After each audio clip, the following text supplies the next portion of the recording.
ayikho into engabangwayo kwisithembu ndiyanixelela.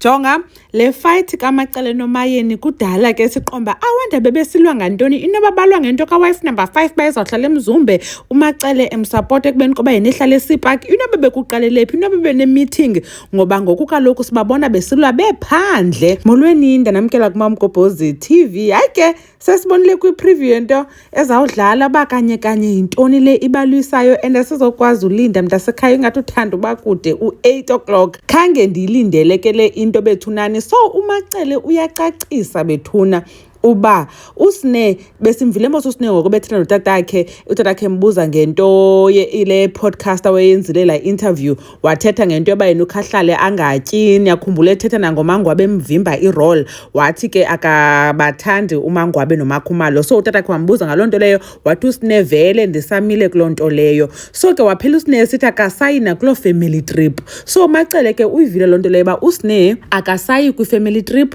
and then ke uvile uba kulaa family trip kuzaba yi-self catering. So uyamdinga usine uba abe khona so that azonceda ngabantwana inoba nento zo like uprepare ukutya and stuff.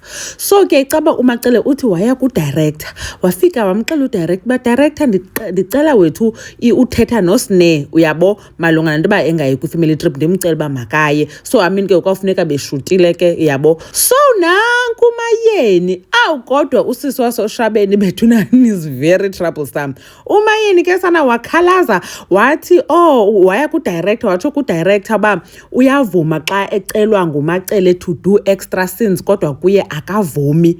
So Macele ke wayiva loo nto leyo wabe ephendula. So ubhizi ke uMayeni uthi hayi Macele andithethi nawe ndithetha ngawe uyayiqonda. So nanke notata uMusamsele kuniyambona uyangena uyazama unqanda. So uMayeni sana ukhalazela into ye-extra scenes uba kuyavunywa kwabanye ngodirector kwabanye akuvunywa. Ithini na bethuni noba le nto ye-extra scenes mhlawumbi noba zinemali e-extra. So yiloo nto leyo ekhalaza uMayeni because andiyiboni tu mhlawumbi isizathu soba angakhalazela loo nto leyo uMayeni ezawushuta an extra scene with usine. Njengoba sede apheleke esithi uMacele makangakhupheli ii-frustrations zakhe kwabanye abantu. So uMacele ufuna ukwazi ke ukuba ngeziphi ezi frustrations uyabo. Hey hayi guys isithembu hayi akhondisa isithembu khange ndiyilindelele. So uMayeni ke sana ewe ke ungumntu othethayo ngaphandle but sometimes guys but anyways yiloo nto ke yona nto uyenza babalwe but sayibona kakuhle biza unfolda njani tonight 8 o'clock